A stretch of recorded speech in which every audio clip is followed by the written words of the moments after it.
Jazakallah khairan, barakallahu fikum. Video ini dibuat atas partisipasi dari donasi Anda. Semoga menjadi amal jariah bagi Anda semuanya. Bismillahirrahmanirrahim. Assalamualaikum warahmatullahi wabarakatuh. Alhamdulillahilladzi bini'matihi tatimmus shalihat. Wassalatu wassalamu ala rasulillah amma ba'd. Pemirsa dan juga pendengar, selamat pagi, apa kabar Anda di kesempatan hari ini? Semoga senantiasa dalam keadaan sehat dan keberkahan ilmu serta usia kita.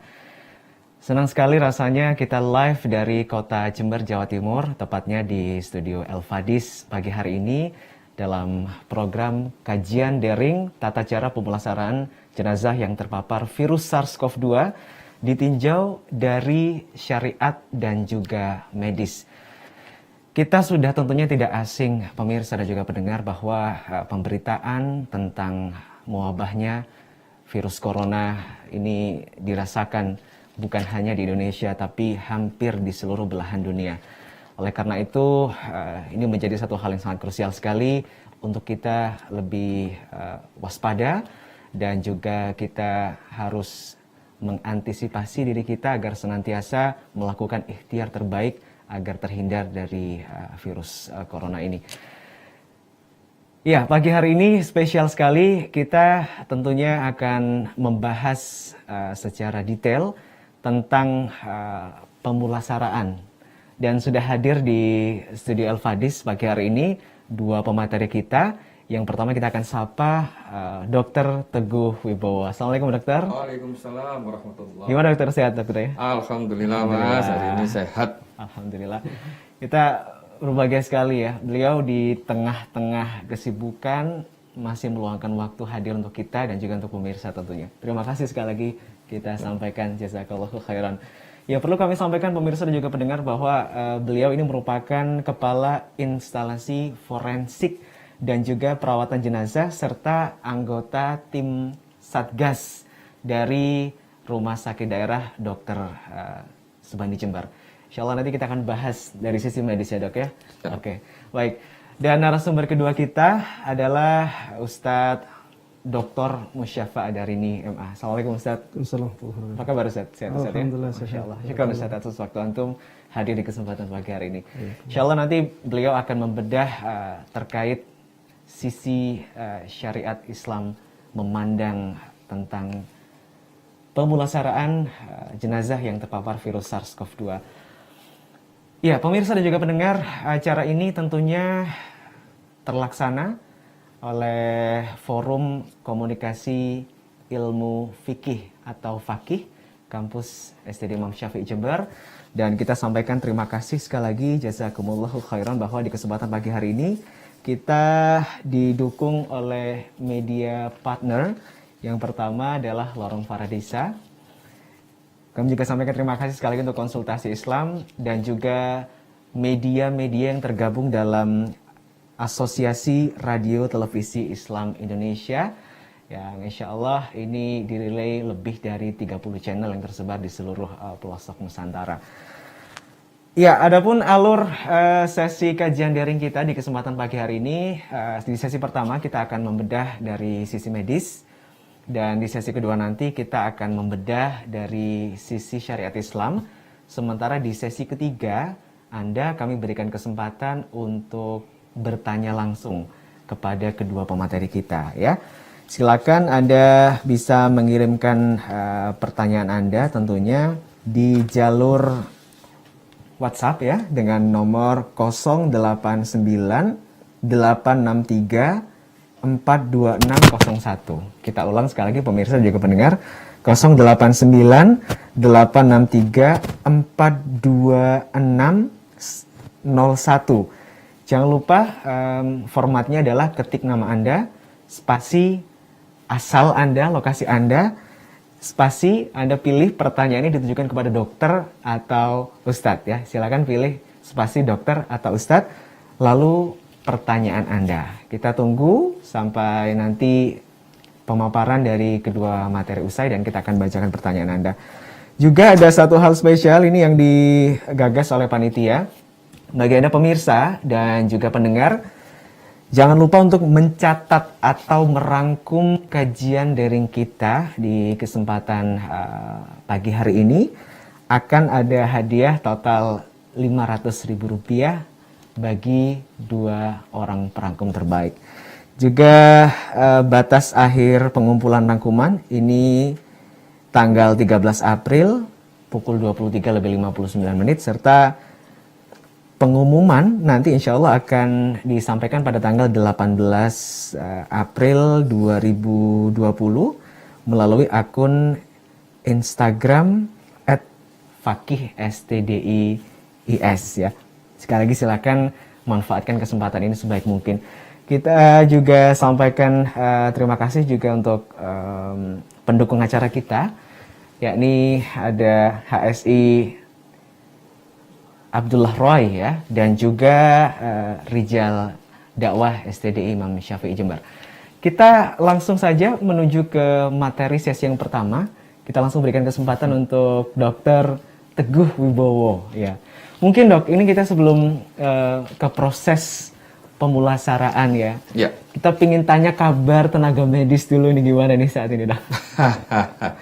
Ya, seperti kita ketahui bersama ya Mas ya. Yang katanya tenaga medis itu merupakan garda terdepan. Betul.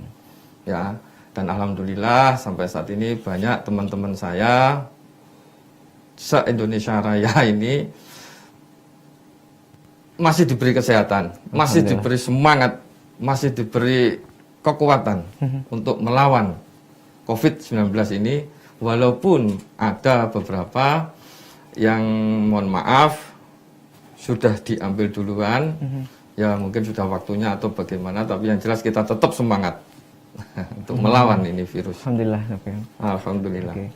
Dan semangatnya insya Allah kita rasakan, seluruh masyarakat Indonesia mendoakan ya untuk Amin. pahlawan medis dari Indonesia.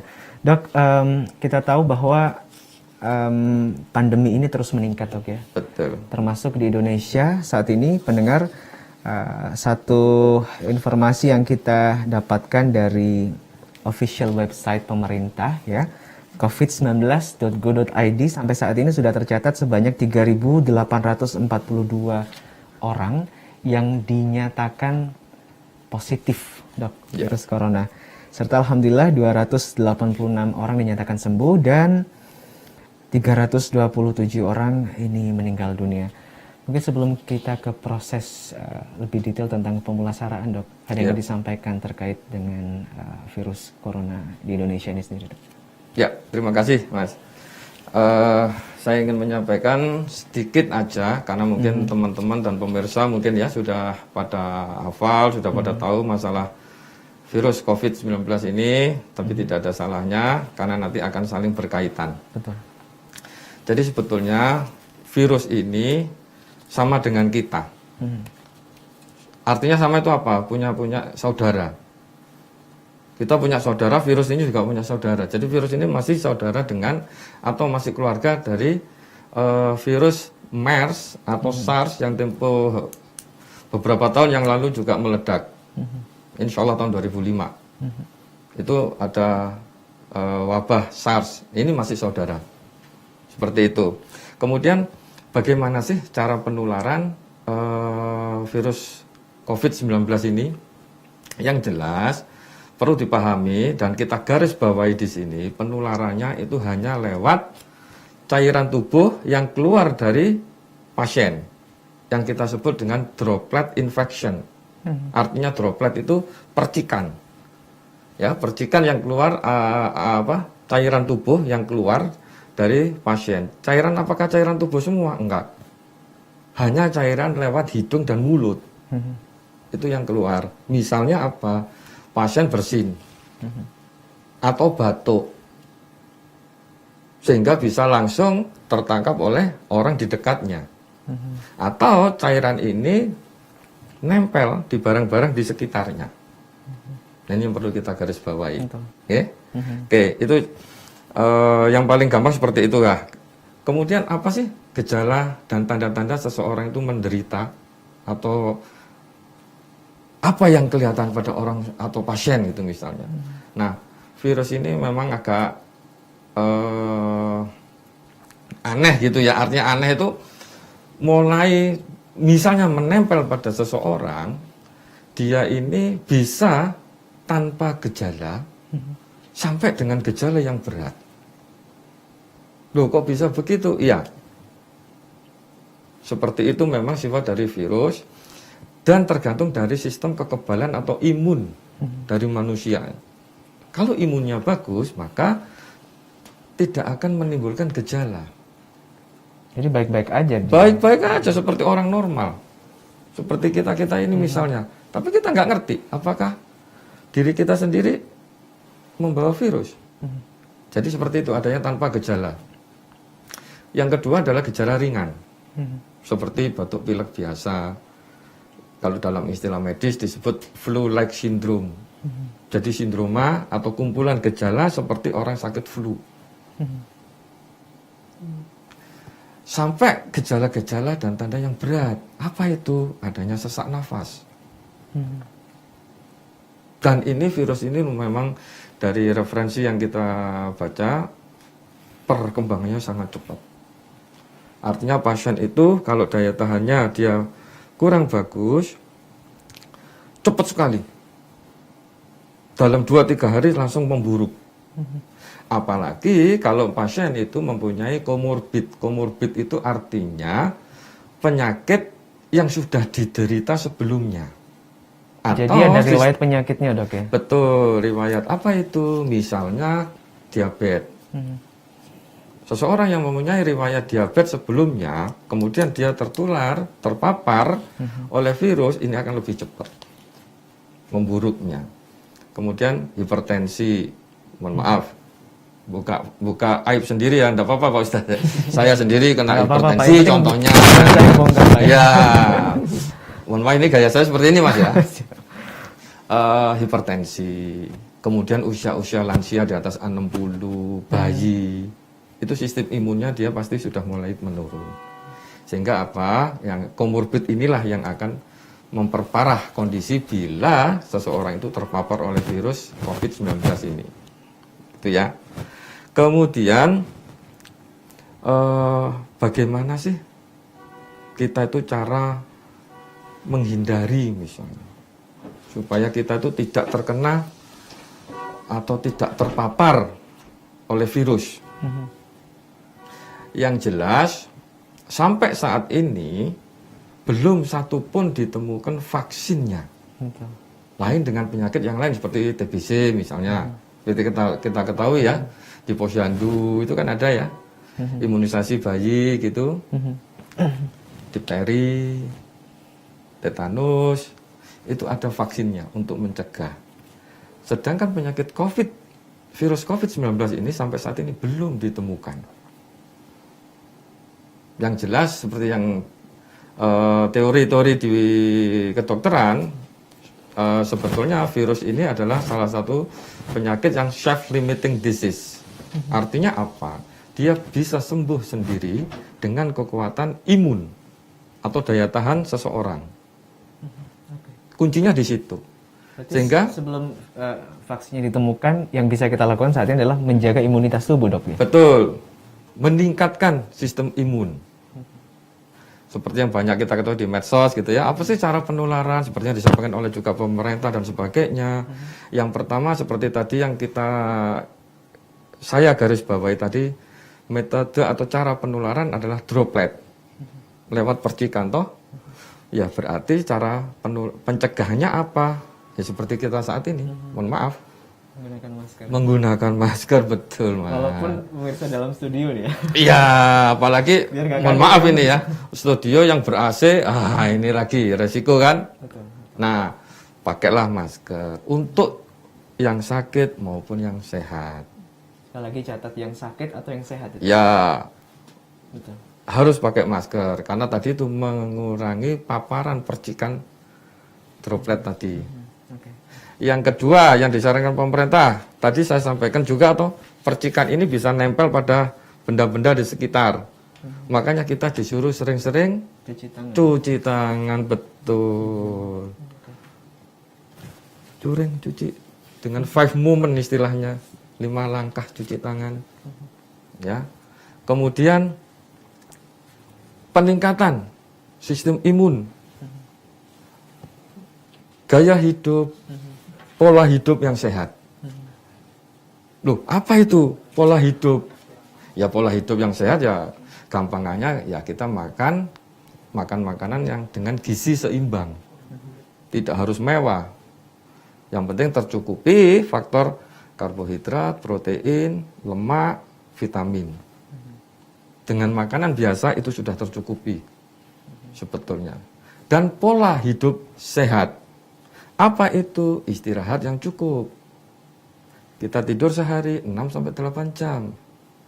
Sedangkan seperti yang kita lihat di TV, di medsos, mohon maaf kalau saya salah ngomong. Masih banyak aparat yang ngobrak-ngabrik orang-orang pada cangkruan malam di kafe-kafe. Loh, kalau sampai malam terus dia tidurnya sehari itu berapa jam? Ini salah satu pola hidup yang tidak sehat. Masih ada nyun sewu mungkin ya merokok, kemudian narkoba dan sebagainya, itu pola-pola hidup yang nggak sehat itu. Itu resiko. Karena menurunkan imun. Ya kan? Oke. Jadi itu cara-cara penularan yang paling gampang sebetulnya, yang juga sering disampaikan oleh pemerintah. Tolong dituruti. Pola hidup dan gaya hidup yang sehat. Kesadaran masyarakat ya, Dok ya. Intinya di situ nanti. Jadi sekali lagi pendengar dan juga pemirsa bahwa pandemi ini sekali lagi bukan hanya tugas pemerintah ya. Iya. Tapi tentunya kesuksesan pemerintah adalah bagian dari ikhtiar masyarakatnya juga, seperti itu. Betul. Oke, dokter. Saya lanjut. Sekarang yang jadi pikiran lagi orang itu jadi kekhawatiran secara psikologis ya, dan ketakutan. Ada istilah-istilah klasifikasi dari orang. Ada istilah OTG, ada istilah ODR, ada istilah ODP, ada istilah PDP. Sehingga banyak wilayah seperti kita ketahui yang meng-lockdownkan diri. Jadi kalau ada orang yang lewat wilayah saya harus ini dan sebagainya gitu ya, ditermulkan dan sebagainya. Nah itu memang merupakan salah satu cara ya, antisipasi, betul, saya setuju itu. Jadi apa sih istilah-istilah itu? Ini hanya istilah aja. Jadi dulu itu ODR, ODP, PDP, confirm. Nah sekarang enggak. ODR itu sama dengan OTG. ODR sama dengan OTG. OTG apa itu? ODR itu orang dalam resiko. Kalau OTG itu orang tanpa gejala. Jadi dua klasifikasi ini sama, Dok? Sama sebetulnya. Dari dulu awalnya itu disebut ODR. Apa itu ODR? Orang yang tidak menimbulkan gejala, tapi dia datang dari daerah atau wilayah yang terpapar atau zona merah. Apakah ada beda dengan carrier, Dok? Lain. Artinya begini, dia kan tidak menimbulkan gejala ya. Dia belum tentu juga membawa virus toh. Misalnya ada orang, mohon maaf ini saya menyebut suatu daerah nggak apa-apa ya. Daerah kita sendiri aja deh, daripada kita pakai daerah orang lain nggak enak. Jember ini di Provinsi Jawa Timur ini sudah merupakan zona merah. Karena sudah ada kasus yang terkonfirm, terkonfirmasi. Sehingga orang yang dari Jember, siapapun, kalau keluar dari daerah Jember, sudah dianggap orang dengan resiko. Siapapun ya, Dok? Siapapun orang Jember yang keluar itu sudah. Tapi tidak ada gejala sama sekali. Jadi kayak orang sehat seperti kita ini. Tapi dia dari daerah merah, nah itu sudah ODR atau OTG. Secara otomatis sudah. Secara otomatis sudah. Tanpa diperiksa pun? Tanpa diperiksa pun, syaratnya seperti itu sudah. Yang penting KTP-nya Jember. Iya, misalnya daerah terpapar, sudah. Harus hati-hati. Ya cara penanganannya gampang dah, suruh isolasi aja dah. Kemudian naik satu tingkat ke atasnya ODP. Orang dalam pemantauan. Yang ODR tadi, dari daerah zona merah tadi, dia ada gejala tapi nggak terlalu berat. Ya, Kan misalnya ada seperti ini tuh, Dok, ya? batuk pilek biasa, Mas. Mohon maaf ya, saya sering dapat pasien juga begitu. Saya tanya, sekarang pertanyaan wajibnya adalah, kalau dulu nggak usah ditanya dari mana, sekarang pertanyaan wajibnya kalau kita tenaga medis itu dalam anamnesa istilahnya ya, tanya jawab, selalu ditanya duluan. Datang dengan apa, Pak? Batuk pilek, Bapak pernah atau bepergian dari daerah mana sebelumnya? Oh, enggak, dari sini aja, aman. Tapi kalau, oh saya dari Bali, mundur 1 langkah. Waduh. Tapi batuk pilek tuh nggak biasa loh Pak sekarang, Pak. Oh, nggak biasa? Sekarang Iya, lebih betul, takut betul, loh, Pak. betul, betul, betul. Kalau dulu mungkin biasa, sekarang nggak biasa loh, Pak. Betul, betul, Mas. Kalau dulu dianggap penyakit yang biasa ya, lumrah ya. Tapi sekarang dengan adanya COVID ini jadi nggak biasa ya. Oke, Batuk saya sedikit setuju. orang langsung ngelirik, Pak. Betul, betul, saya setuju. Jadi seperti itu dengan gejala ringan. Naik 1 tingkat lagi menjadi PDP, sama orang yang datang dari daerah merah dengan ada gejala batuk pilek tapi disertai demam yang tinggi dan sesak. Ini PDP, Pak. PDP sudah naik 1 tingkat di atasnya. Nah, kalau sudah PDP, tes PCR itu yang paling bagus ya. PCR itu selama ini hanya bisa dilakukan di 2 tempat, di UNER Surabaya sama di Litbangkes Jakarta. Tapi sudah ada beberapa lab di Jakarta yang sudah dibuat rujukan juga. Makanya kenapa hasilnya itu lama, ya karena selain transportasi juga saking banyak yang diperiksa ya, sehingga lama. Hasilnya bisa 7-10 hari baru keluar. Jadi itu misalnya hasilnya nanti positif, bahwa seseorang itu ada virus di dalam tubuhnya, naik lagi 1 tingkat, bukan PDP lagi, tapi confirm. Artinya pasien yang atau orang yang sudah terkonfirmasi positif. Nah, ini wajib hukumnya harus masuk rumah sakit isolasi. Selama PDP apakah dia harus di rumah sakit? Bisa juga di rumah sebetulnya. Kalau dia tidak terlalu berat, misalnya sesak tapi tidak terlalu sesak, bisa di rumah. Tapi selama ini karena protapnya ya selama ini karena takut membuat penyebaran lebih masif, karena mohon maaf bener, tahu kan budaya orang Indonesia kayak apa, disuruh berdiam di rumah ndak betah, Betul, Pak. pinginnya jalan-jalan, harusnya isolasi di dalam rumah 14 hari nggak boleh kemana-mana, aduh jenuh jalan-jalan kemana. Nah, seperti ini. Maka sebaiknya memang kalau sudah PDP harus masuk rumah sakit. Disarankan ketika sudah berstatus PDP harus Kalau beda PDP dengan suspek apa, Dok? Suspek itu kan curiga.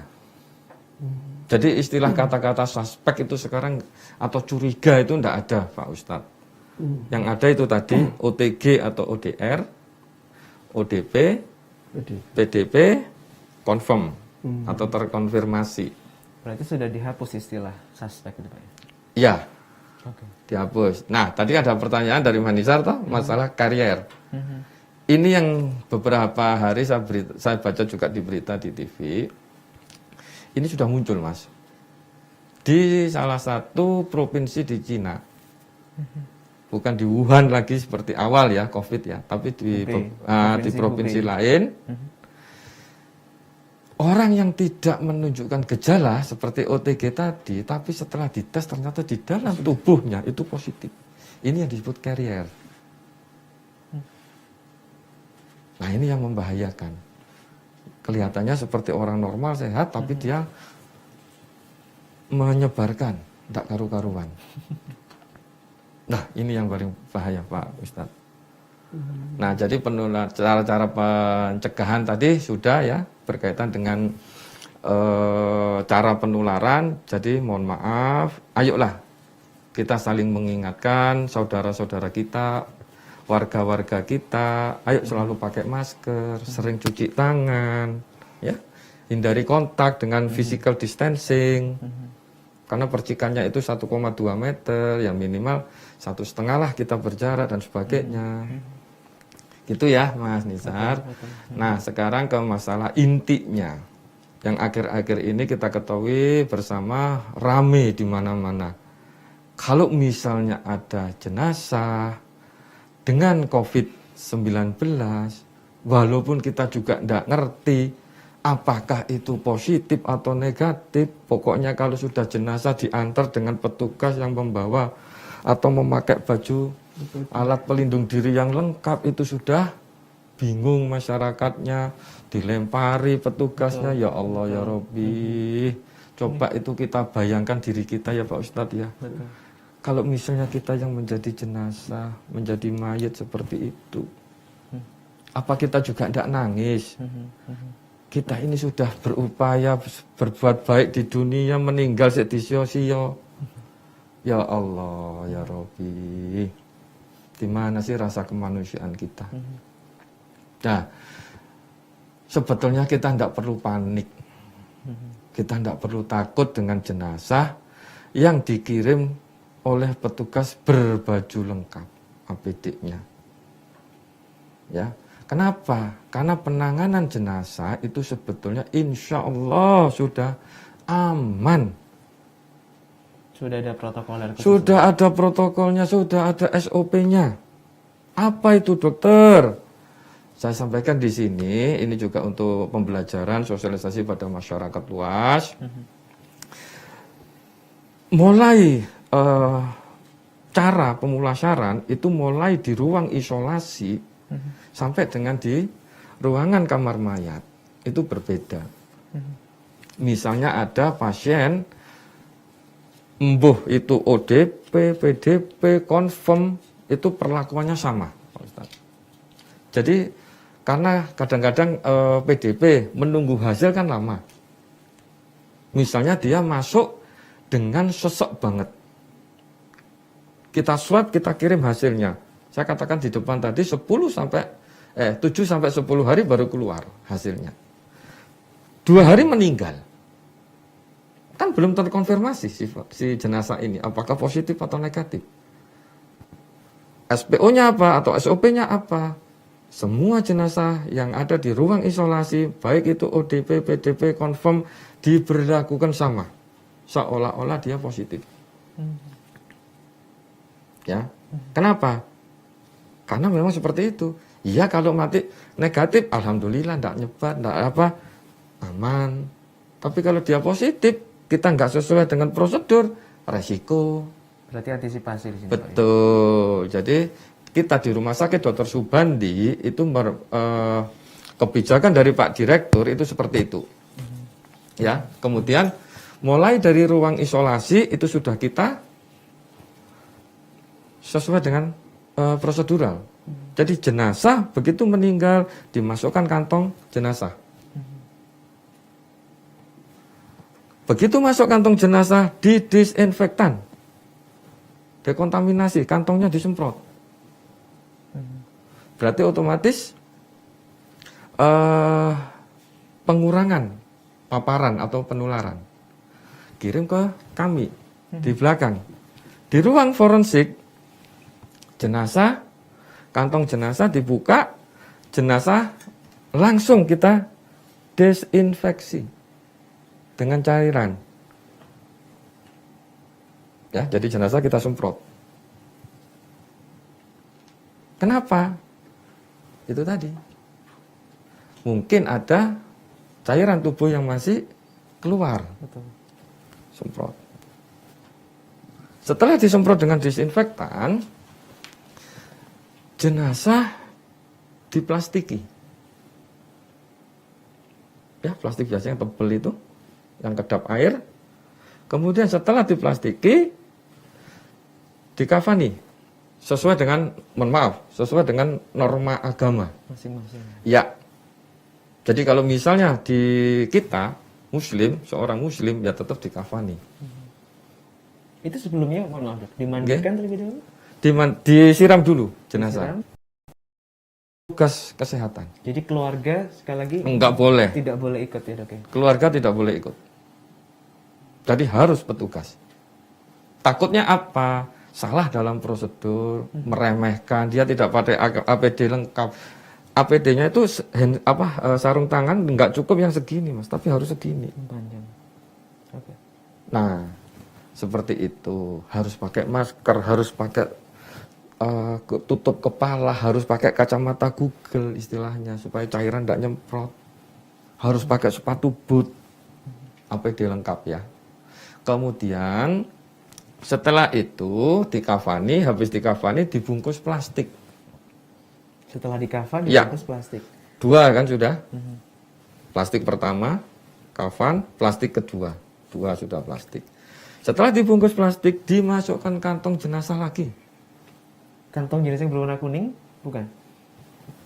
Tergantung dari pesanan mas. Artinya nggak ada kuning, ada kita punya. Warna itu indikasi tertentu dong? Oh enggak. Kecuali kalau yang helm di rumah sakit ada merah, kuning, hijau itu beda. Kalau ini jenazah tidak enggak. Berarti tidak ngaruh ke fungsi warna? Enggak. Kemudian setelah dimasukkan jenazah, kantong jenazah disinfektan lagi, semprot lagi kantong jenazahnya. Jenazah baru dimasukkan peti jenazah, di mana petinya itu dalamnya sudah dilapisi plastik. Setelah masuk peti jenazah, paku rapat masih dilakban. Setelah itu petinya semprot lagi. Semprot 3 kali sudah. Plastiknya juga 3 kali, Pak? Iya. Sebelum dimasukkan disemprot. Setelah di plastik semprot. Setelah kantong jenazah semprot, peti juga semprot 4 kali. Nah setelah itu baru dari rumah sakit, instalasi kita forensik kita kirim ke tempat pemakaman umum. Jadi tempat pemakaman umum pun boleh. Boleh. Tidak harus khusus Tidak harus khusus sebetulnya, tapi kalau memang masyarakat secara psikologi, ya kita nggak bisa ngomong ya, karena kekhawatiran warga, ketakutan warga, kalau misalnya ada pemerintah daerah yang menyiapkan ya lebih baik, tapi misalnya nggak ada, sebetulnya di TPU pun nggak jadi masalah. Jadi dengan cara-cara bertahap dekontaminasi atau disinfeksi jenazah itu sebetulnya nggak perlu ada kekhawatiran, ketakutan masyarakat itu terhadap jenazah yang sudah dipeti. Ya, kita belum bisa ngomong yang positif karena yang tadi perlakuannya kan sama.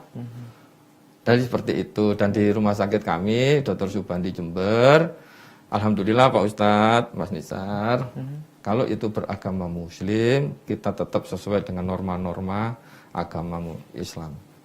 Jadi kita bekerja sama dengan instalasi bimbingan rohani. Jadi ada sholat dan sebagainya, sholat jenazah nanti dari pihak bimbingan rohani, instalasi bimbingan rohani itulah yang akan menuntun. Jadi mungkin itu yang bisa saya sampaikan kepada para pendengar, para penonton. Ayolah, anggaplah jenazah itu adalah diri kita.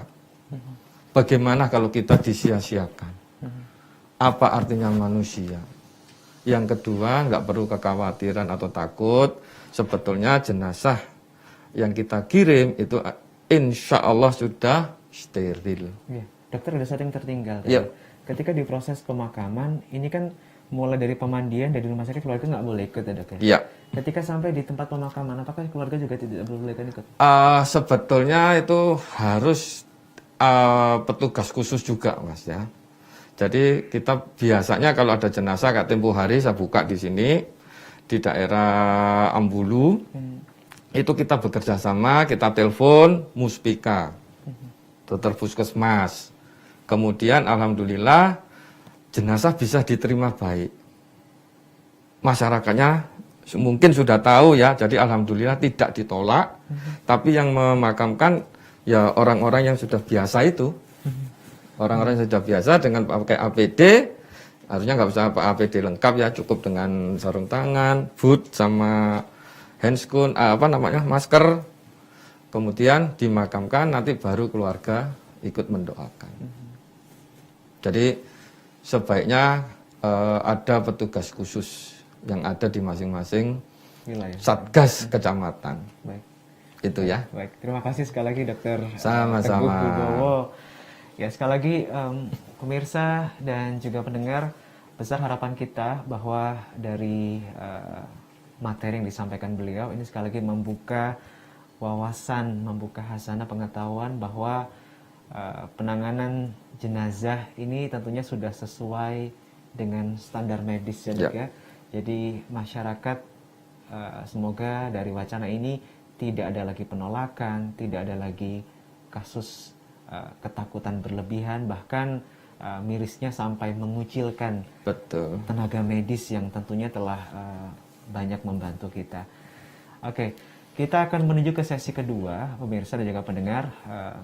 Kita tahu bahwa Islam, agama kita, telah mengatur secara lengkap dan juga sempurna proses tata cara pengurusan jenazah, mulai dari pemandian bahkan sampai pemakaman. Ini pun sudah familiar dan juga dipraktekkan di masyarakat.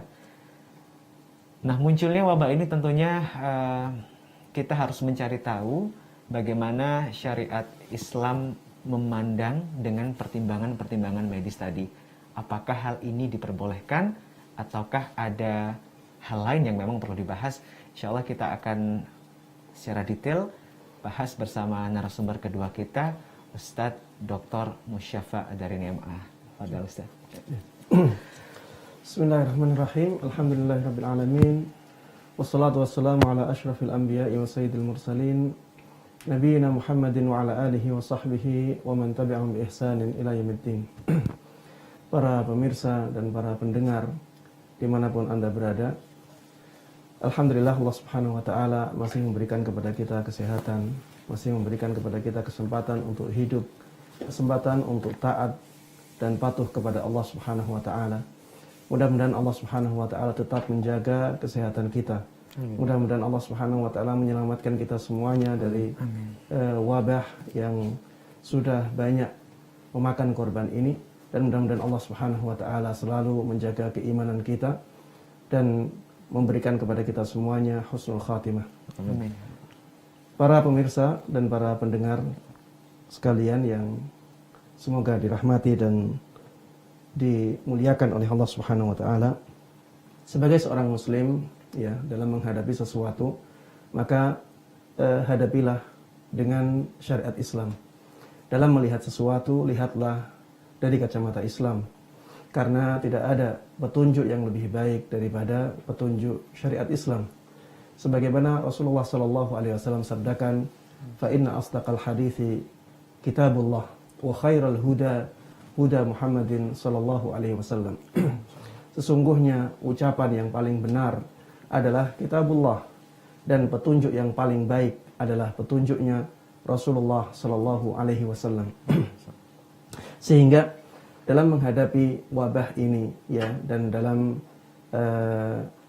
pengurusan jenazahnya, maka ikutilah syariat Islam. Ikutilah tuntunan Nabi kita Muhammad sallallahu alaihi wasallam. Di antara cara Islam dalam menghadapi wabah ini, ya, yang pertama adalah kita harus meyakini bahwa ini datangnya dari Allah Subhanahu wa taala dan Allah yang menghendakinya. Jangan sampai kita ikut-ikutan orang yang ateis, ya. Orang yang tidak percaya adanya Tuhan. Mereka mengatakan ini semuanya karena proses alam. Tidak, ya. Ini semuanya datangnya dari Allah Subhanahu wa taala. Allah yang menghendakinya. Apa gunanya keyakinan seperti ini? Gunanya keyakinan seperti ini adalah agar kita kembali kepada Allah untuk menjaga dan menyelamatkan diri kita. Kembalilah kepada Allah Subhanahu wa taala, bermunajatlah kepada Allah Subhanahu wa taala agar Allah mengangkat wabah ini. Ya, agar Allah Subhanahu wa taala menyelamatkan diri kita. Allah Subhanahu wa taala di dalam Al-Qur'an mengatakan, "Ma asaba min musibatin illa biidznillah." Tidak ada satu musibah pun yang menimpa kecuali karena izin dari Allah Subhanahu wa taala. Allah telah mengizinkannya, Allah telah menghendakinya. Wa may yu'min billahi yahdi qalbah. Barang siapa yang beriman kepada Allah Subhanahu wa taala, maka Allah Subhanahu wa taala akan memberikan hidayah kepada hatinya. Kita sebagai seorang mukmin, seorang yang percaya dan yakin kepada Allah Subhanahu wa taala, kita juga harus meyakini firman-Nya bahwa musibah apapun termasuk musibah corona ini datangnya dari Allah Subhanahu wa taala, dan Allah yang menghendakinya. Kemudian yang kedua, kita harus meyakini bahwa musibah tidaklah datang kecuali karena dosa-dosa kita. Allah Subhanahu wa taala berfirman di dalam Al-Qur'an, "Wa ma asabakum min musibatin fabima kasabat aydikum." Musibah apapun yang menimpa kalian adalah karena dosa-dosa kalian, karena kesalahan tangan kalian. Wa ya'fu an katsir, padahal Allah Subhanahu wa taala telah memaafkan banyak dosa-dosa kalian, ya. Kalau kita sadar bahwa ini karena dosa-dosa kita, maka banyaklah beristighfar. Banyaklah bertaubat kepada Allah Subhanahu wa taala. Ulang-ulang terus, ya, perkataan Nabi Yunus ketika beliau berada di dalam perut ikan yang besar. La ilaha illa anta subhanak inni kuntu minadh dhalimin. Tidak ada sesembahan yang berhak diibadahi kecuali Engkau, ya Allah. Maha suci Engkau. Inni kuntu minadh dhalimin. Sungguh aku benar-benar termasuk di antara orang-orang yang berbuat zalim. Orang-orang yang berbuat kesalahan, ya. Kita juga demikian. Kita harus sadar bahwa Allah tidaklah menurunkan wabah ini, mendatangkan wabah ini, menghendaki adanya wabah ini kecuali karena banyaknya dosa-dosa yang dilakukan oleh manusia. Kemudian yang ketiga, kita harus yakin bahwa di balik wabah ini banyak hikmah. Karena Allah Subhanahu wa taala adalah Zat yang Maha Pengasih, Zat yang Maha Penyayang kepada para hambanya. Tidak mungkin Allah Subhanahu wa taala mendatangkan wabah ini hanya untuk menyiksa atau menghukum saja, tidak. Tapi di balik wabah ini tentu banyak sekali hikmahnya. Coba kita lihat beberapa hikmah saja, ya, hanya untuk mengingatkan saja. Yang pertama, ya, dengan wabah ini kepongkahan, kesombongan manusia, ya, menjadi hilang, ya. Banyak, ya, sebelum adanya wabah ini yang menyombongkan perekonomiannya. Banyak yang menyombongkan kekuatannya. Banyak yang menyombongkan kemajuan teknologinya. Tapi apa? Setelah wabah ini datang, ya, semuanya hilang. Banyak negara yang asalnya tidak mungkin ada yang bisa menggoncangkan perekonomian kita. Goncang. Katanya kemajuan teknologi sudah sangat maju sekali, kita bisa menciptakan sesuatu, kita bisa mengobati semua penyakit. Dikirim oleh Allah Subhanahu wa taala makhluk yang sangat kecil ini tidak terlihat, ya. Ternyata, ya, mereka bingung. Mereka tidak mampu untuk menciptakan obatnya sampai sekarang. Ya, mungkin, ya, nantinya juga akan ada obatnya, tapi ini menunjukkan bahwa manusia itu lemah. Lemah dari sisi jasadnya, badannya lemah, pikirannya juga lemah. Keilmuan yang merupakan hasil dari pikiran juga lemah. Ya, kesombongan akan hilang dengan adanya wabah seperti ini.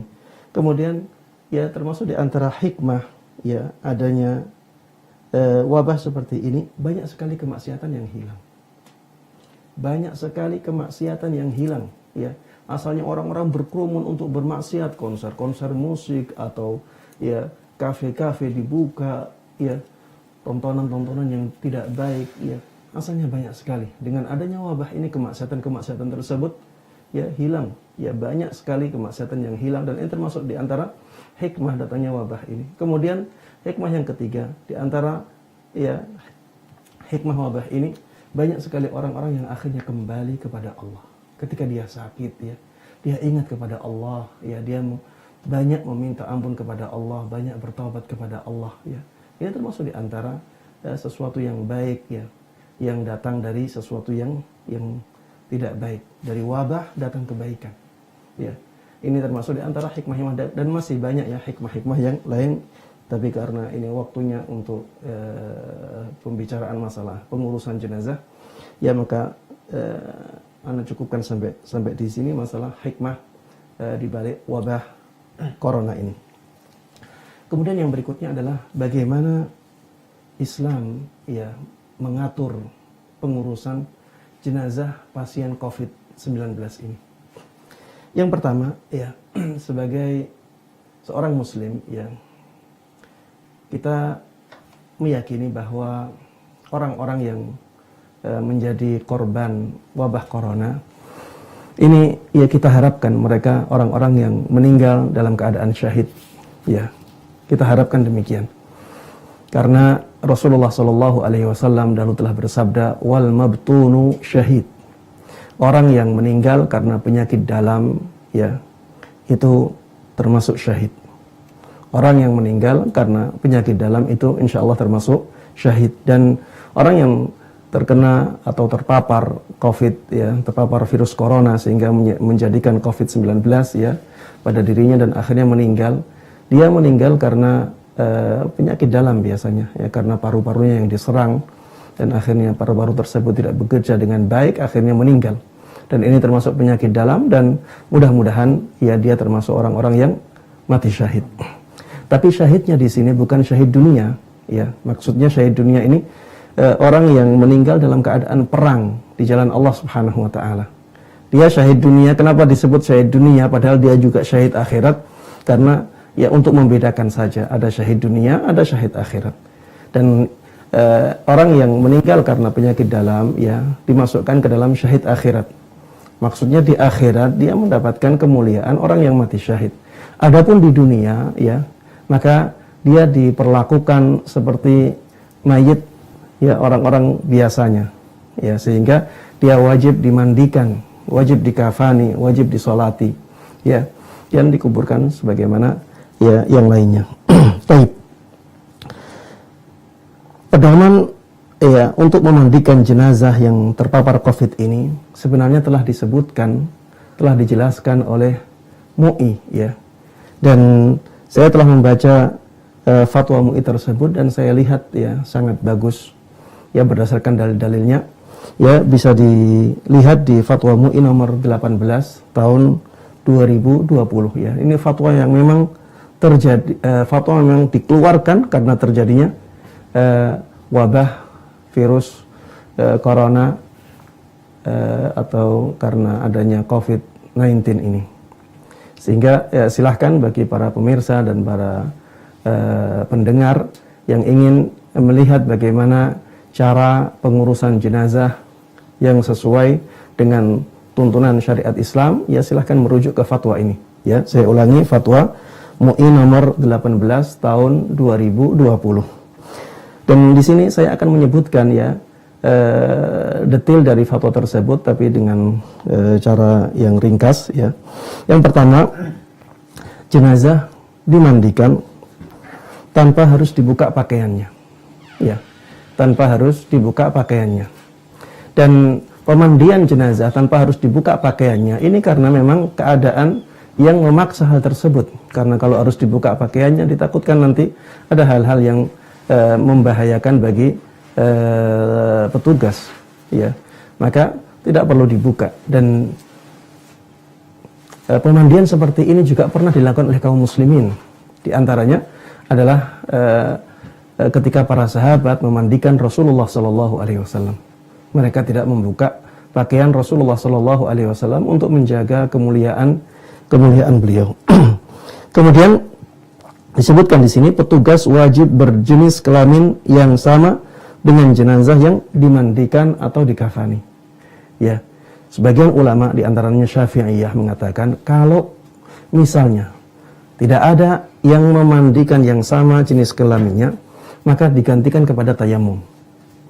Sebagian Syafi'i yang lain ya, ulama-ulama Syafi'iyah yang lain rahimahumullahu jami'an, ya mereka mengatakan tetap dimandikan, tapi dengan memakai pakaiannya. Tetap dimandikan tapi dengan memakai pakaiannya. Ya, walaupun berjenis kelamin lain. Kenapa? Karena keadaan. Karena tuntutan keadaan tidak ada yang memandikan ya yang berjenis kelamin sama. Tapi yang mu'tamad ya sebagaimana disebutkan oleh Imam Nawawi rahimahullahu taala ya digantikan kepada tayamum kalau tidak ada petugas yang sama jenis kelaminnya. Namun di fatwa MUI ya disebutkan di sini bahwa apabila tidak ada yang berjenis kelamin sama, maka dimandikan oleh petugas yang ada walaupun berjenis kelamin berbeda. Ya, dan ini sebagaimana ada dalam pendapatnya Syafi'iyah. Sebagian ulama Syafi'iyah memang berpendapat demikian dan ini yang lebih baik wallahu a'lam.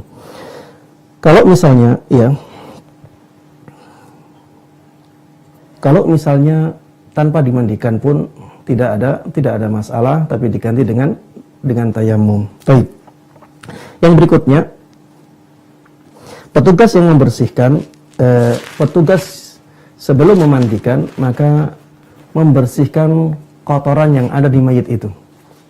Ya, misalnya ya, kita dapati mayitnya dalam keadaan ada BAB-nya, maka dibersihkan dahulu.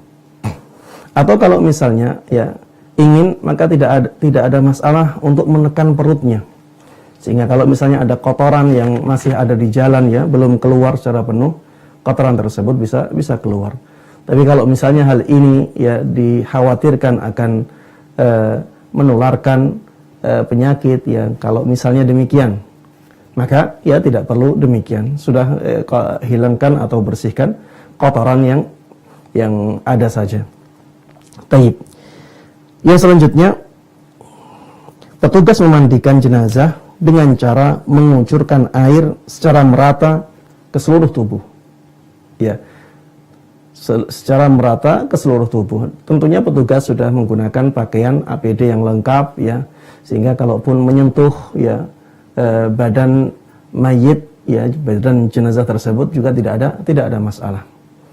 Kucurkan air tersebut ke seluruh badan.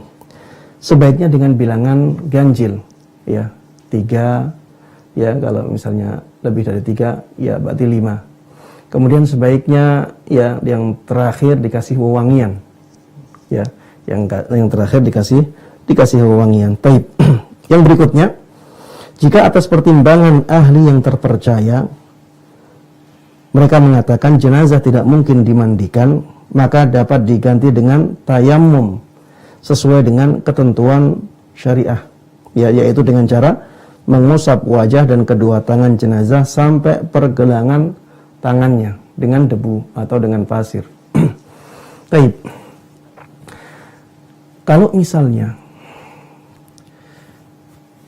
terlanjur dibungkus, belum dimandikan, belum ditayamumkan, dan tidak mungkin dibuka kembali ya, karena dikhawatirkan ya atas perhitungan ahli medis yang terpercaya, dikhawatirkan menularkan penyakit ya, maka sekarang menjadi gugur kewajiban untuk memandikan dan mentayamumkannya. Jangan ditayamum dengan cara dari luar ya. Saya melihat beberapa video ya, ada yang mentayamumkan mayit dari luar, dan ini tidak sesuai dengan tuntunan, sudah gugur ya, dan tidak sah tayamum yang seperti itu.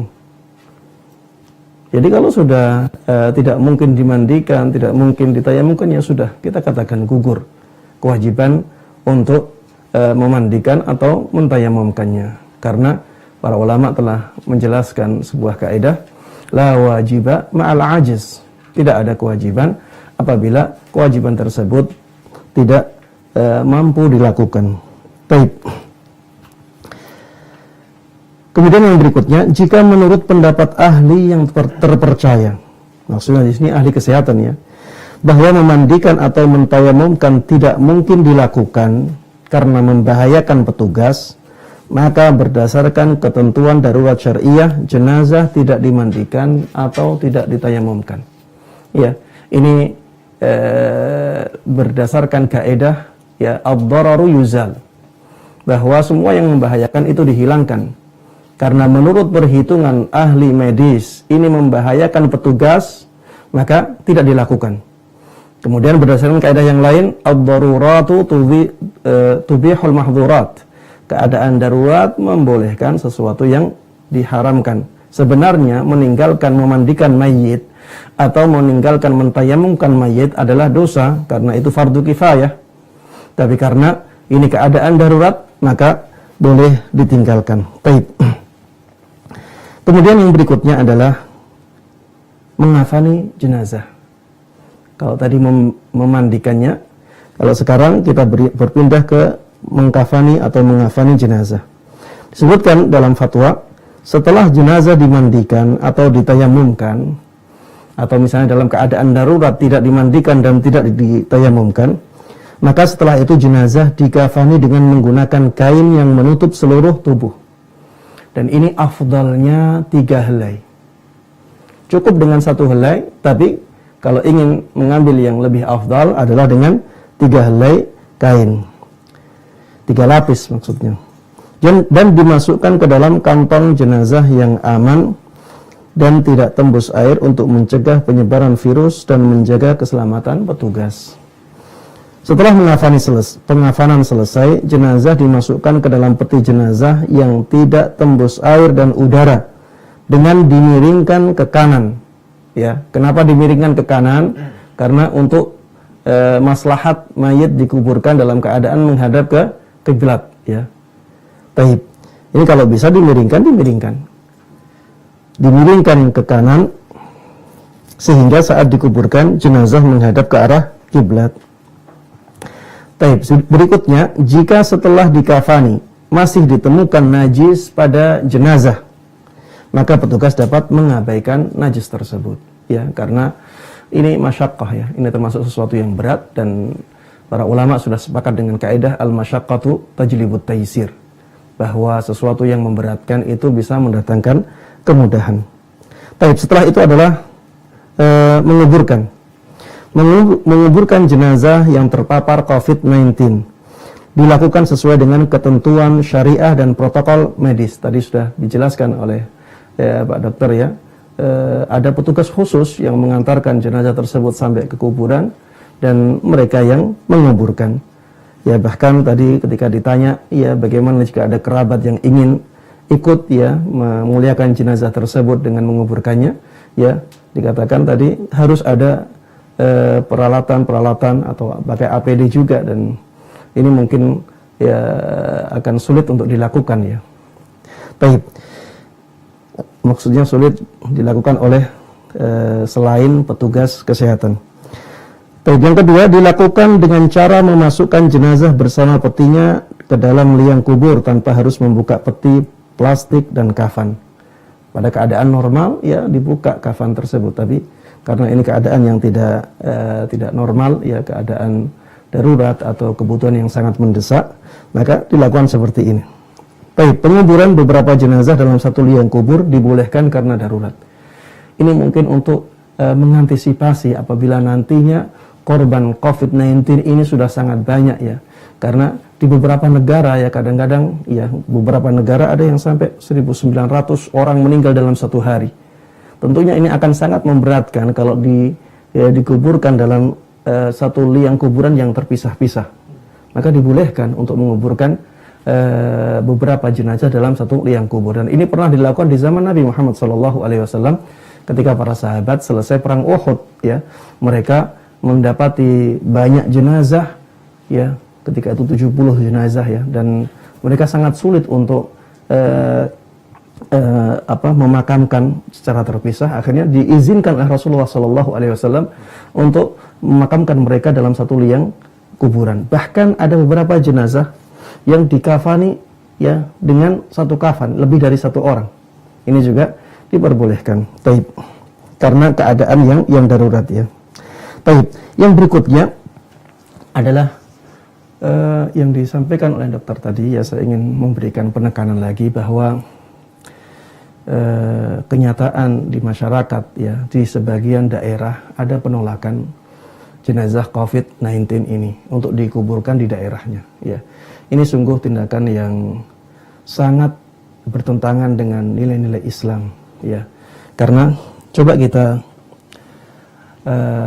lihat ya bahwa mereka yang terpapar COVID-19 ini dan akhirnya meninggal itu bukan orang yang hina ya, mereka bukan orang yang hina. Bahkan kita harus melihatnya sebagai orang-orang yang mungkin dimuliakan oleh Allah Subhanahu wa taala dengan cara kematian yang demikian. Karena ya mungkin saja itu cara Allah Subhanahu wa taala menjadikan mereka orang-orang yang mati syahid. Lihat dalam hadis Aisyah radhiyallahu anha ya, beliau pernah bertanya kepada Rasulullah sallallahu alaihi wasallam tentang taun ya, dan taun ini lebih parah daripada COVID-19 ya. Taun itu wabah yang menjadikan orang keluar seperti bisul-bisul dalam badannya dan merata, ya. Dan paling banyak di ketiak, ya, di selangkangan, di lipatan-lipatan tubuh. Jadi bisul tersebut kalau pecah mengeluarkan darah. Dan biasanya kalau kena wabah ini, taun ini, ya, kalau biasanya kena taun ini tidak lama mati, dalam hitungan hari, ya, tidak lama biasanya mati. Ini lebih parah daripada COVID-19 ini. Aisyah radhiyallahu anha, ibunda kita kaum mukminin, ya, pernah bertanya tentang taun ini kepada Rasulullah sallallahu alaihi wasallam, dan Rasulullah sallallahu alaihi wasallam menjawab, "Innahu kana 'adzaban yab'atsuhu Allahu 'ala man yasha." Sesungguhnya taun ini adalah azab yang dikirimkan oleh Allah Subhanahu wa taala kepada hamba-hambanya yang Dia kehendaki. Faja'alahu Allahu rahmatan lil mu'minin. Tapi Allah Subhanahu wa taala menjadikan taun ini sebagai rahmat bagi kaum mukminin. Yang sangat parah ini saja bisa dijadikan oleh Allah rahmat, ya, bagi kaum mukminin, apalagi yang di bawahnya. Falaisa min 'abdin yaqa'u ta'un fayamkuthu fi baladihi sabiran ya'lamu annahu lan yusibuhu illa ma kataballahu lahu illa kana lahu mithlu ajri syahid, ya. Tidak ada seorang pun yang mukmin dari hamba Allah Subhanahu wa taala ketika datang taun itu, kemudian dia sabar untuk berdiam diri di daerahnya, dan dia yakin bahwa tidak ada musibah yang menimpa dia kecuali yang diizinkan oleh Allah Subhanahu wa taala, orang tersebut akan mendapatkan pahalanya orang yang mati syahid. Kata para ulama, walaupun dia tidak meninggal. Bagaimana dengan yang meninggal? Yang tidak meninggal saja bisa mendapatkan pahala syahid ketika dia sabar, dia tetap di daerah itu, ya, dia bisa mendapatkan pahala syahid walaupun tidak meninggal. Apalagi yang meninggal. Ya, makanya, ya, kata para ulama, ya, orang-orang yang terpapar COVID ini, ya, jangan dihinakan. Karena itu bisa jadi merupakan cara Allah Subhanahu wa taala memuliakan mereka, ya. Jangan sampai kita tolak jasadnya. Jangan sampai kita tolak jasadnya, apalagi kalau kita lihat, ya, bahwa orang yang terpapar COVID ini bukan mungkin, ya, kebanyakan bukan karena kesalahan dia. Dia sudah berhati-hati, apalagi tenaga medis. Mereka sudah bersiap-siap, berhati-hati. Qadarullah, memang takdir Allah, ya, dia akan terkena COVID, ya, itulah yang terjadi. Jadi bukan karena kesalahan dia. Kenapa kita malah menolak jasad dia, ya? Apalagi kalau kita melihat tadi, ya, bagaimana jenazah COVID-19 ini di kafani, kita lihat SOP-nya sangat ketat seperti itu. Jadi kemungkinan tertular juga sangat minim sekali, ya. Sangat minim sekali. Makanya tidak pantas untuk kita menolak mereka. Apalagi mereka sudah, ya, mau dikuburkan di mana kalau tidak dikuburkan di daerahnya. Di daerahnya menolak, bagaimana di daerah lain, ya? Mungkin malah lebih susah, ya. Kemudian seperti Pak Dokter tadi menyinggung, coba bayangkan kalau itu terjadi pada diri kita. Apakah kita rela diperlakukan seperti itu? Dan Rasulullah Shallallahu Alaihi Wasallam dahulu telah menyabdakan, la yu'minu ahadukum hatta yuhibba li akhihi ma yuhibbu li nafsihi. Tidak sempurna iman salah seorang dari kalian sampai dia mencintai untuk saudaranya apa yang dia cintai untuk dirinya. Dia ingin dimuliakan jenazahnya, maka muliakan jenazah orang lain. Dia saudara kita, ya, maka muliakan jenazah dia. Sangat tidak pantas bagi seorang mukmin yang sudah tahu bahwa kemungkinan terpapar virus dari jenazah itu sangat sedikit sekali untuk menolak jenazah tersebut. Alhamdulillah pemerintah kita sudah banyak, ya, memberikan ketentuan-ketentuan SOP yang menjadikan kita aman, ya, dari terpapar COVID dari jenazah, ya. Sehingga, ya, muliakanlah mereka, terimalah mereka, persilahkan petugas untuk menguburkan jenazah tersebut dengan tenang dan baik, ya. Demikian yang bisa Ana sampaikan dalam kesempatan kali ini, yang mudah-mudahan bermanfaat. Mudah-mudahan Allah berkahi ilmu kita, dan mudah-mudahan kita bisa terapkan dalam kehidupan kita, terutama di hari-hari ini. Amin amin ya rabbal alamin. Demikian, wassallallahu wasallama wa baraka ala nabiyina Muhammadin wa ala alihi wa sahbihi wa man tabi'ahum bi ihsanin ila yaumiddin. Walhamdulillahirabbil alamin. Syukur Ustaz. Jazakallahu Afwan, khairan. afikum barakallahu. Alhamdulillah, pemirsa dan juga pendengar, kita bersama telah mendengarkan dua pemaparan ya. Satu dari sisi medis dan satu dari sisi syariat Islam. Sekali lagi ini bukan untuk membandingkan, tapi merupakan satu ikhtiar bagi kita untuk mengetahui dan memperluas wawasan kita, utamanya dalam hal syariat Islam, juga tidak mengenyampingkan atau meninggalkan dari unsur medis. Berikutnya kita masuk ke sesi ketiga, ya ini kita berikan kesempatan untuk pendengar dan juga pemirsa untuk bertanya kepada kedua narasumber kita. Kami persilahkan dan sudah masuk beberapa pertanyaan dari redaksi kami. Jangan lupa yang ingin bertanya, ketik nama Anda, spasi lokasi Anda, spasi pertanyaan ditujukan kepada dokter atau ustadz, lalu pertanyaan Anda.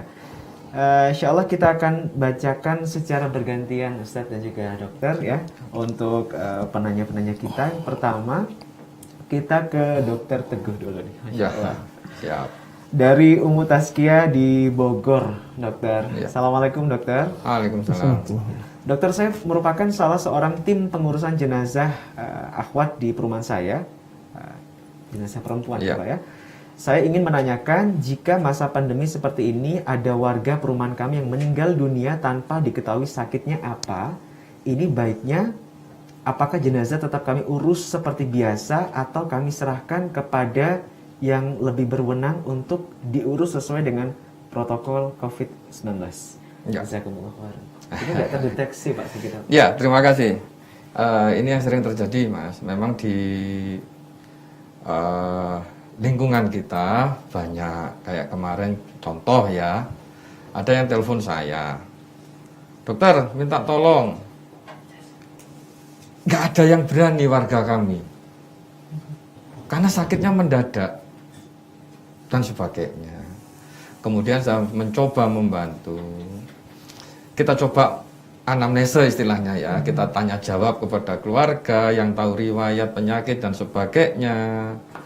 Kemudian secara pelan-pelan kita analisa, oh ternyata ini nyun sewu jauh dari golongan klasifikasi yang saya sampaikan tadi, mulai OTG, ODR itu Pak Ustadz.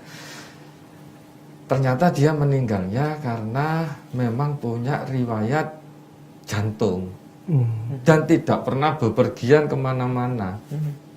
Dia juga baru meninggalnya dari rumah sakit yang nyuwun sewu, rumah sakit itu bukan merupakan rumah sakit rujukan. Jadi bisa dipastikan bahwa insya Allah jenazah tersebut bukan COVID. Sehingga tidak ada alasan untuk warga sekitar yang punya rukun, misalnya rukun kematian, untuk menolak. Jadi kasus yang kemarin seperti itu, akhirnya setelah saya beritahu pelan-pelan, akhirnya warga mau menerima, disucikan di rumah duka. Tidak perlu dibawa ke rumah sakit Pak? Tidak perlu, karena setelah kita cari data dan sebagainya, jauh. Tapi, ada tapinya, kalau petugas ini atau warga ini curiga, misalnya sebelumnya tahu kalau orang ini datang dari red zone atau daerah merah tadi ya yang terpapar, kemudian ada gejala, tanda dan gejala yang seperti saya sampaikan, batuk-batuk, panas misalnya, warga mulai curiga. Nah, kalau ada seperti ini memang sebaiknya kirim aja ke rumah sakit yang bisa menangani pemulasaran jenazah. Karena tidak semua rumah sakit bisa. Dan jadi rujukan, tidak semua rumah sakit. Enggak harus rujukan. Enggak harus rujukan juga. Ada juga rumah sakit yang bukan rujukan, bisa pemulasaran jenazah. Pemulasaran saya sampaikan ya. Tapi dalam hal ini adalah misalnya khusus untuk penyakit ini, ya memang sebaiknya dikirim ke rumah sakit rujukan COVID. Karena insya Allah timnya itu sudah dilatih dan biasa menangani. Jadi itu saran saya Mas. Jadi nggak perlu kekhawatiran, kita gali dulu beritanya, informasi, data-data dari yang sakit atau yang meninggal. Kalau memang ada kecurigaan ke arah COVID, monggo rujuk aja ke rumah sakit yang rujukan yang khusus menangani. Baik, terima kasih gitu ya. dokter ya. Oke, kita ke penanya kedua. Kita menuju ke Ustadz Dr. Musyafa. Ini pertanyaan ditujukan untuk antum, Ustadz. Dari hamba Allah di Bogor, Ustadz. Assalamualaikum, Ustadz. Apabila seseorang perawat yang sedang menjaga orang yang terkena virus COVID-19, dia berpakaian lengkap serba tertutup, yang apa istilahnya? APD. lengkap. APD yang lengkap yang Iya. putih itu, Pak ya. Iya. Pada saat datang waktu sholat, bolehkah hanya bertayamum jika akan melaksanakan sholat, Ustaz? Dan bolehkah mengerjakan sholatnya dengan cara duduk?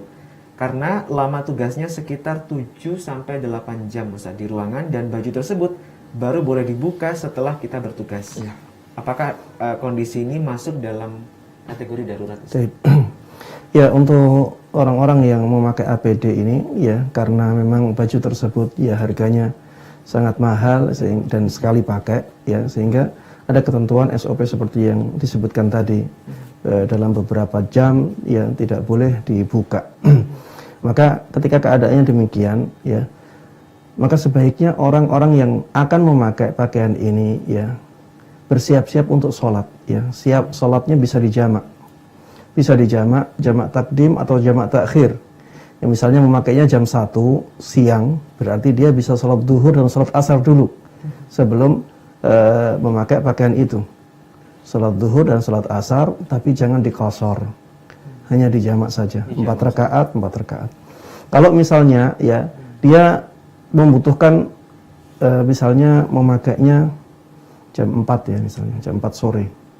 Berarti dia kan sudah sholat asar, sudah sholat duhur ya.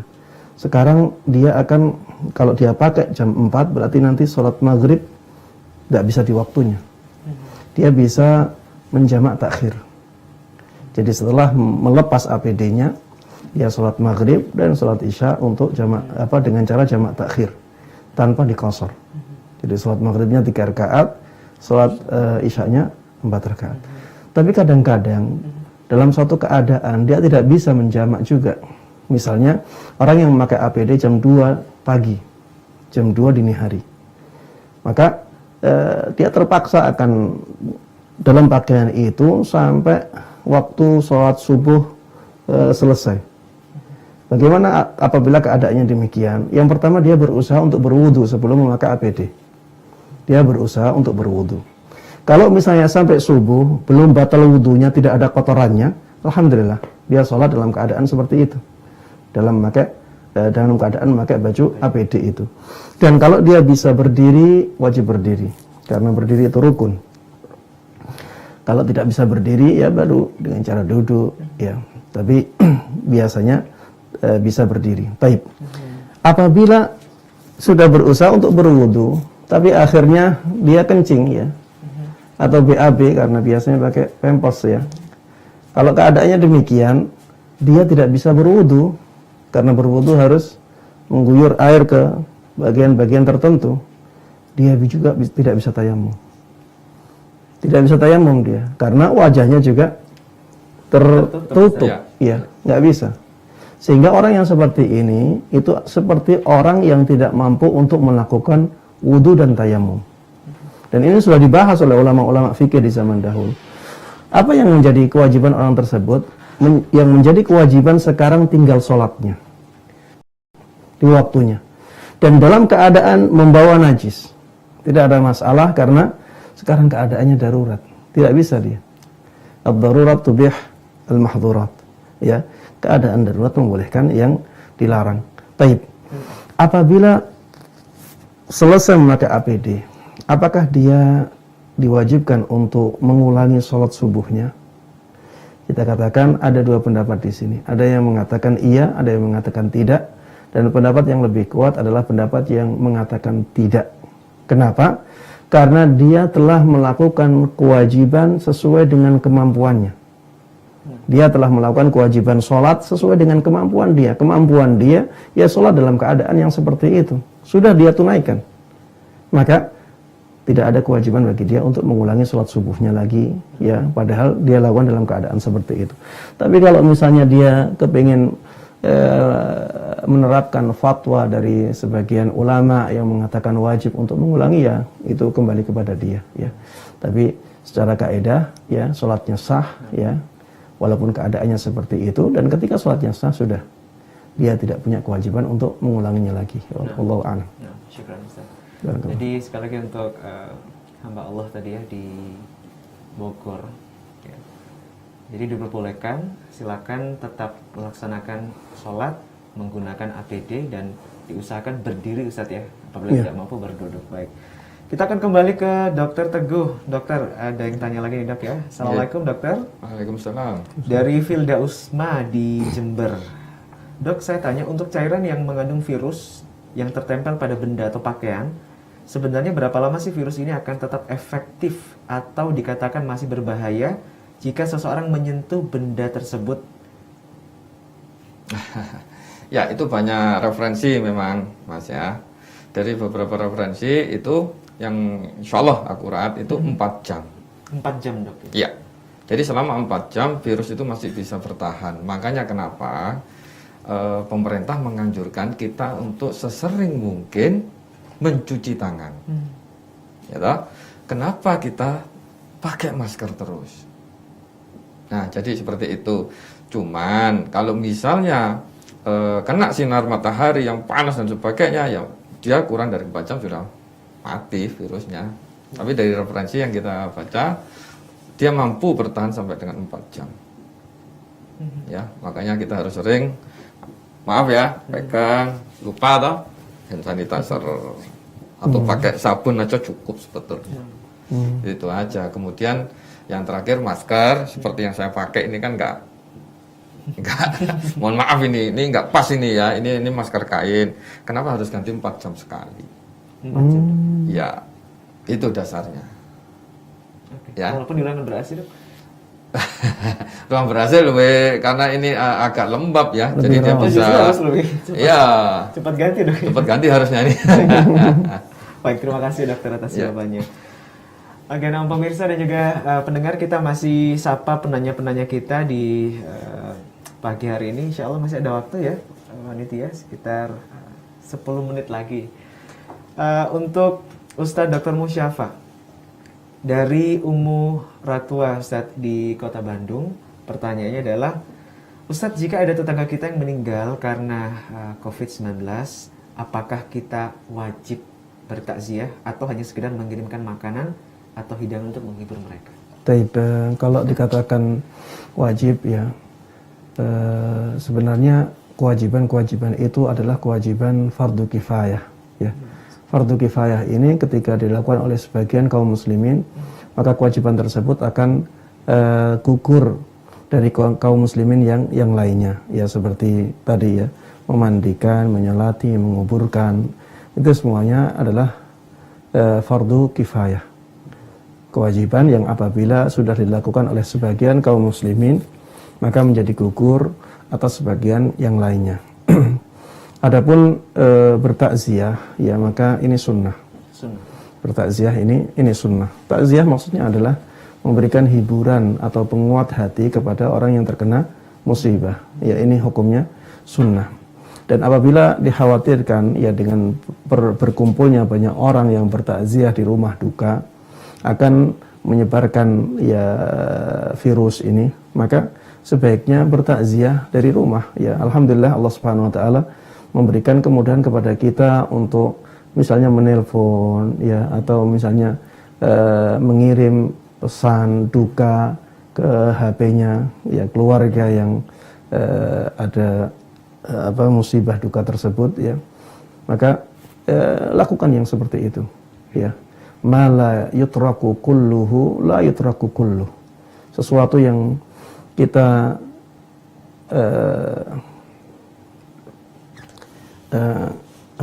tidak bisa kita lakukan semuanya, jangan ditinggalkan semuanya.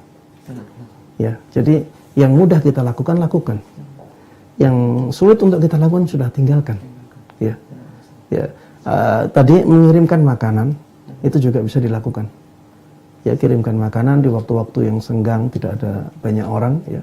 Kirimkan makanan untuk memberikan semangat, hiburan untuk memudahkan mereka menjaga kondisi mereka, ya. Ini masih bisa dilakukan dan itu termasuk di antara sunnah Nabi Muhammad SAW. Allahu a'lam. Sekali lagi bukan untuk memutus hubungan ya, karena kita bisa tetap melakukan hubungan atau tali ukhuwah ini dengan sekarang juga ada media sosial, Ustaz ya. Iya. Kita juga bisa mengirimkan makanan juga layak, sekali lagi jasa pengantaran online dan sebagainya. Nah, karena itu kita bisa manfaatkan kemudahan ini. Kita kembali ke dokter. Iya, dokter, ada satu pertanyaan dari saudara kita di Kalimantan Timur, dari Eko Prasisko. Assalamualaikum dokter. Waalaikumsalam. Dokter, mohon izin, apakah sudah ada penelitian tentang obat habatus sauda? Karena dalam sebuah hadis Rasulullah Shallallahu Alaihi Wasallam bersabda, sesungguhnya habatus sauda ini merupakan obat bagi setiap penyakit kecuali kematian. Mohon dokter ada penelitian lebih lanjut untuk obat habatus sauda sesuai petunjuk Nabi untuk penyembuhan corona. Ini gimana, Dok? Ya, seperti saya sampaikan tadi, bahwa sebetulnya semua penyakit karena virus kebanyakan itu adalah self-limiting disease, atau penyakit yang sembuh sendiri oleh karena daya tahan atau imun kita. Sampai saat ini belum ada satupun obat yang pas ya istilahnya untuk COVID, penanganan COVID. Yang dikhususkan untuk COVID ya, Dok? Iya, yang dikhususkan untuk COVID ini belum ada. Ya, jadi masih trial and trial, masih percobaan. Kalau misalnya ada sebuah penelitian tempo hari ya, yang dari seorang profesor, dokter, ya itu otomatis ya kalau sudah prof itu ya guru saya ya Pak Ustadz ya, menyatakan dengan adanya empon-empon dan sebagainya yang bisa meningkatkan sistem imun. Tapi ini kalau sifatnya itu istilahnya kayak jamu, itu belum bisa dikatakan sebagai obat ya. Jadi sifatnya hanya mensupport aja. Ya, jadi saya malah seneng nanti kalau ada peneliti-peneliti baru atau peneliti-peneliti yang canggih gitu ya, yang meneliti habatus sauda, misalnya itu terbukti ya malah alhamdulillah kita dukung. Cuman yang jelas sampai saat ini untuk obat spesifik atau obat khusus untuk COVID ini belum ada. Belum ada. Sedangkan dari ramuan-ramuan itu istilahnya bukan obat istilahnya, tapi kan tradisional ya. Jadi kalau kita percaya dan sebagainya, ya monggo, silahkan dipakai aja, selama tidak ada menimbulkan efek samping, silahkan. Mungkin itu lebih kepada fungsi imunitas ya, Dok ya? Iya, semuanya itu intinya adalah untuk peningkatan sistem imun. Oke. Ya. Baik, terima kasih dokter ya. Selama obat itu bisa mendatangkan kebaikan, bukan hanya halal misalnya, tayyiban juga setia. Jadi mungkin saja kalau habatus sauda itu, kalau kita kembali kepada hadis, itu mungkin bisa kita kompromikan. Maksudnya habatus sauda memang obat, tapi masih obat umum. Jadi untuk obat yang spesifik ya sampai sekarang ya memang belum ditemukan ya sebagaimana disampaikan oleh dokter. Ya. Baik. Jadi silakan aja dikonsumsi habatus saudanya. Semoga bisa meningkatkan imunitas tubuh kita ya. Baik Ustadz, kita masih ada waktu pemirsa dan juga pendengar, 5 menit ke depan kita menuju ke Ustadz Dr. Musyafa. Ini pertanyaan berikutnya Ustadz. Dari Ria Susanti Ustadz di Jakarta Selatan, pertanyaan saya, Ustadz, jika yang memandikan jenazah di rumah sakit walaupun jenis kelaminnya sama, apakah boleh petugasnya non-muslim? Boleh, tidak ada masalah insya Allah. Tidak ada masalah Ustadz ya? Tidak ada diperbolehkan masalah. Ustadz ya? Diperbolehkan. Oke. Kita ke pertanyaan berikutnya, masih ditujukan untuk Ustadz Dr. Musyafa. Dari penanya kita di Jember. Oke, kita ke dokter dulu, Ustaz. Afwan, Ustaz. Kita ke dokter ya. Dokter Teguh, Assalamualaikum. Waalaikumsalam warahmatullahi. Iya, Dokter, pertanyaan saya adalah apakah orang yang memandikan jenazah harus yang memahami protokol penanganan COVID-19 atau bisa juga orang yang biasa memandikan dan ikut memandikan dengan syarat memakai APD? Ya, seperti yang saya menjawab pertanyaan yang awal ya, kalau itu memang COVID-19 dan itu di rumah sakit rujukan, itu harus tenaga yang sudah terlatih. Jadi tidak bisa semua orang memandikan. Jadi harus yang sudah terlatih, karena ada langkah-langkah yang harus dilewati. Betul, betul. Takutnya nanti kalau petugasnya itu lain, ada satu step yang tidak dijalankan, nah ini resiko. Baik untuk petugas maupun untuk pengantar jenazah. Ya, jadi memang sebaiknya adalah petugas khusus yang sudah terlatih. Seperti kami di Rumah Sakit Dr. Subandi, petugas kami adalah petugas yang sudah punya nyun sewu sertifikat pemulasaraan jenazah. Jadi harus ada punya sertifikat. Nah, apa artinya? Artinya supaya tidak terjadi hal-hal yang tidak diinginkan. Betul. Takutnya seperti itu. Namanya kita nggak tahu ya Pak Ustadz ya. Kita tutup plastik misalnya, plastiknya bocor atau sobek, kita nggak tahu. Kemudian kantong jenazahnya sobek, kemudian ada kebocoran di peti mati. Sedangkan waktu pemulasaran untuk memandikan itu ada satu step dekontaminasi yang lupa misalnya. Nah ini resiko kalau keluar cairan dari hidung atau mulut. Oleh karena itu tetap harus oleh petugas yang sudah tersertifikasi atau terlatih. Jadi berpengalaman memandikan saja belum cukup, Belum dan cukup. menjamin, ya. Ya. Karena ada sisi-sisi medis yang harus diperhatikan. Betul. Seperti itu. Betul. Baik, oke. Kita ke pertanyaan terakhir ya, Mirsa dan juga pendengar. Kita menuju ke Ustadz Dr. Musyafa. Assalamualaikum Ustadz. Waalaikumsalam warahmatullahi wabarakatuh. Dari Bapak Toto Patria di Bambu Apus, Lubang Buaya, Jakarta Timur, Ustadz. Ya. Ustadz, menurut info yang Anda dengar, jenazah korban COVID-19 ini harus segera dimakamkan paling lama 4 jam. Kita konfirmasi dulu, betul? Betul, Pak? betul. Oke, benar ya, 4 Ada jam. kelupaan tadi saya, mohon maaf. Lalu Anda pernah lihat, kalau tidak salah dari Malaysia, lewat media sosial YouTube, jenazah ini hanya ditayamumkan, Ustadz. Itu pun dalam kondisi tertutup plastik, lalu segera disolatkan. Hukumnya, apakah sah tayamumnya, Ustadz? Syukran. Iya, tadi sudah saya jelaskan di dalam penjelasan tadi bahwa apabila jenazah sudah terlanjur tidak dimandikan. Terlanjur tidak dimandikan dan terlanjur dibungkus dengan SOP yang dilakukan ya. Kalau misalnya ya dibolehkan untuk dibuka lagi ya, maka dibuka lagi. Tapi melihat ya kemungkinan itu kecil. Ya biasanya tidak bisa dibuka lagi. Ya kalau keadaannya demikian maka sudah ya tidak mungkin dia ditayamumkan. Dia tidak bisa ditayamumkan karena tayamum itu harus mengusap wajah dan mengusap kedua pergelangan tangan, kedua tangan ya sampai pergelangannya. Dan ini tidak mungkin dilakukan. Ya karena tidak mungkin dilakukan ya maka gugur.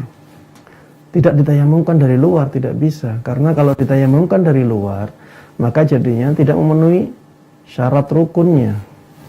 Sehingga tayamum yang dari luar itu tidak sah. Ya, sehingga ya ini tadi ya, la wajibah ma'al ajiz. Tidak ada kewajiban ketika tidak mampu untuk melakukannya. Gugur kewajiban untuk memandikan dan gugur kewajiban untuk mentayamumkan. Ya. Terakhir Ustadz, ini masih berkaitan dengan sholat Ustadz ya. Ini menyambung pertanyaan yang tadi dari Aribowo di Bekasi.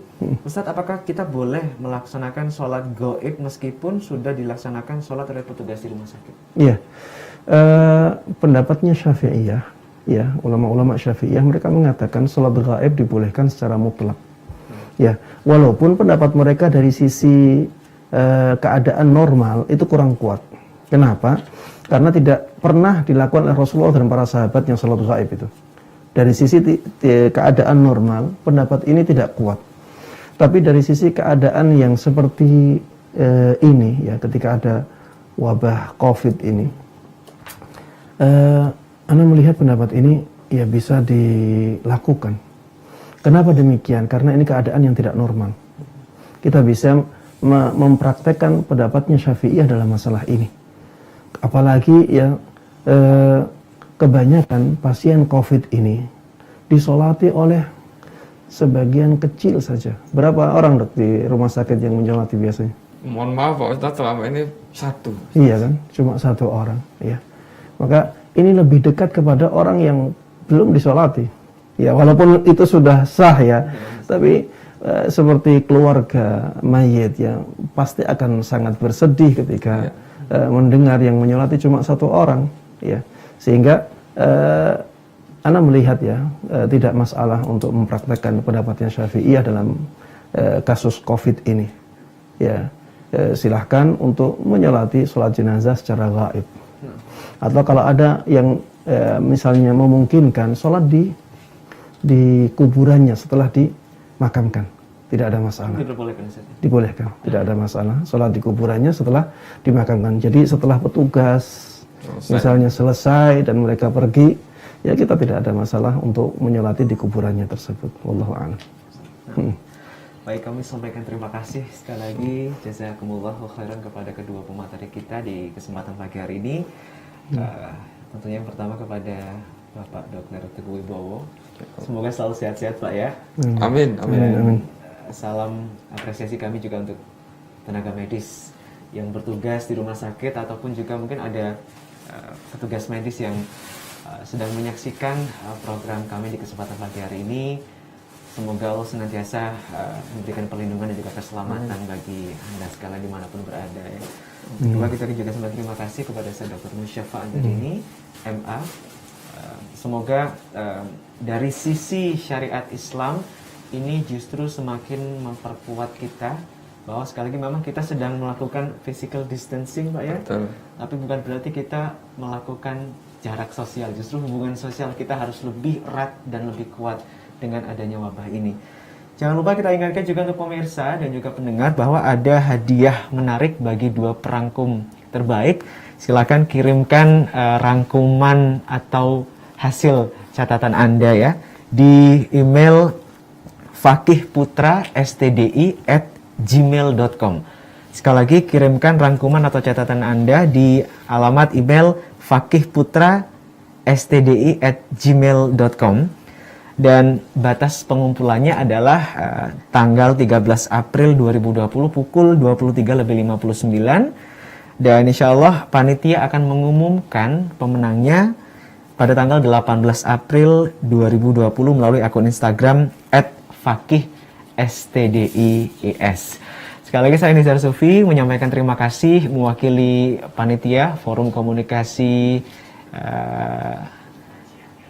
Kajian Ilmu Fikih ya dari kampus STDI Imam Syafi'i Jember yang tentunya menghadirkan kedua narasumber dan juga mengundang media-media Islam yang tergabung dalam Artivisi untuk menyiarkan kajian daring ini. Dan kita juga ucapkan mohon maaf kalau mungkin ada salah-salah kata atau hal yang kurang berkenan lainnya. Insyaallah kita semoga dimudahkan untuk bertemu kembali di lain kesempatan. Terima kasih. Selamat siang. Wassalamualaikum warahmatullahi wabarakatuh. Waalaikumsalam warahmatullahi wabarakatuh. Jazakumullah khairan, barakallahu fikum. Video ini dibuat atas partisipasi dari donasi Anda. Semoga menjadi amal jariah bagi Anda semuanya.